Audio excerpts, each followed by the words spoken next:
আসসালামু আলাইকুম সবাইকে। আশা করি সবাই ভালো আছেন। আজকে আমি আপনাদের সাথে খুবই মজাদার একটি ভাত ভাজির রেসিপি শেয়ার করব। খুবই অল্প উপকরণ দিয়ে এই ভাত ভাজিটা তৈরি করা যায়।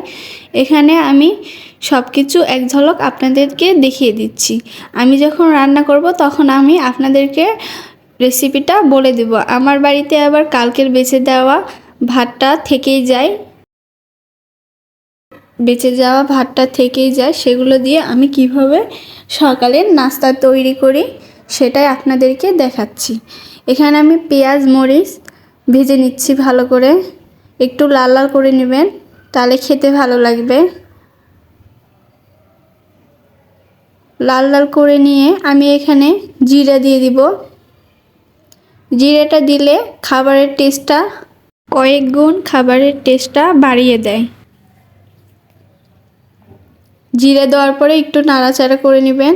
নাড়াচাড়া করে পেঁয়াজটা হালকা করে সাইডে তুলে রেখে আমি এখানে ডিম দিয়ে দিব। এখন আমি ডিম দিয়ে দিচ্ছি।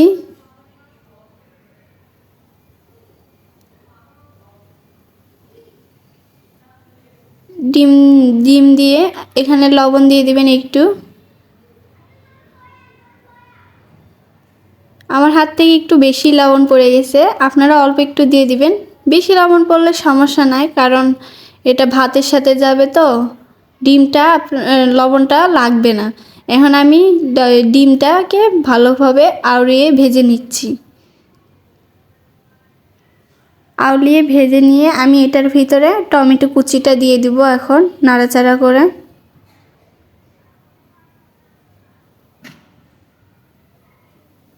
টমেটো কুচি দিয়ে দিচ্ছি আমি। এখন টমেটোটা দিয়ে একটু কষিয়ে নেবেন নাড়াচাড়া করে। টমেটোটা দিয়ে আপনারা আর একটু লাল লাল টমেটো, পাকা যে টমেটোটা হয় বেশি, সেটা দিয়ে ভাত ভাজার চেষ্টা করবেন, কারণ সেটা দিলে আরও বেশি সুস্বাদু এবং টেস্টি হয়। আমার কাছে ছিল না, আমার কাছে যেটাই ছিল সেটা দিয়ে আপনাদেরকে দেখিয়ে দিচ্ছি। এখন এটার ভিতরে টমেটোর ভিতরে একটু লবণ দিয়ে দিচ্ছি। লবণ দিয়ে এখন টমেটোটাকে একটু নাড়াচাড়া করে ভালোভাবে কষিয়ে নিব।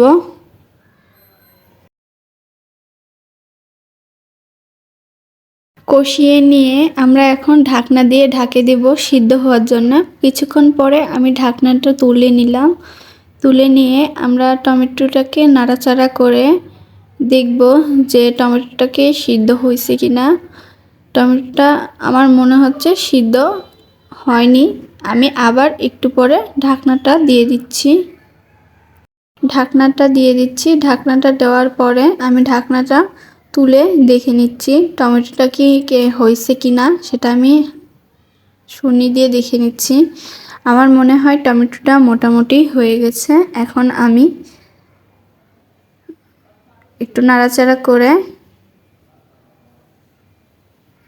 কষিয়ে ভাতটা দিয়ে দিচ্ছি।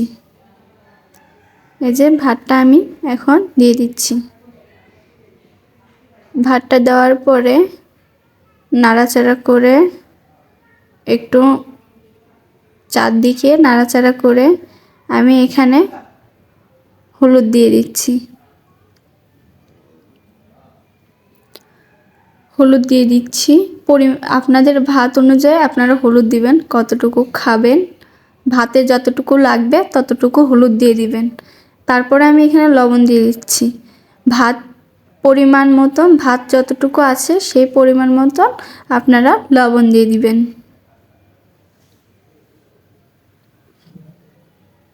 দেওয়া হয়ে গেলে আমি মিক্স করে নিচ্ছি।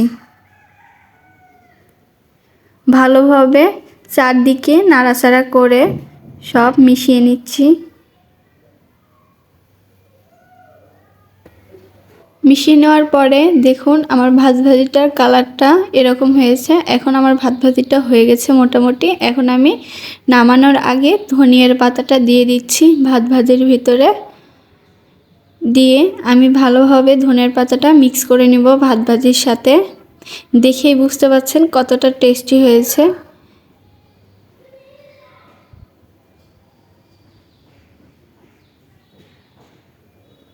এইভাবে যদি আমার রেসিপিটা আপনারা ফলো করে রান্না করে খেয়ে দেখেন, আপনাদের আশা করি খুবই ভালো লাগবে। আমি গ্যারান্টি দিয়ে বলতে পারি খুবই পছন্দ হবে আপনাদের এই রেসিপিটা। অল্প সময়ে খুবই একটা মজাদার রান্নার রেসিপি,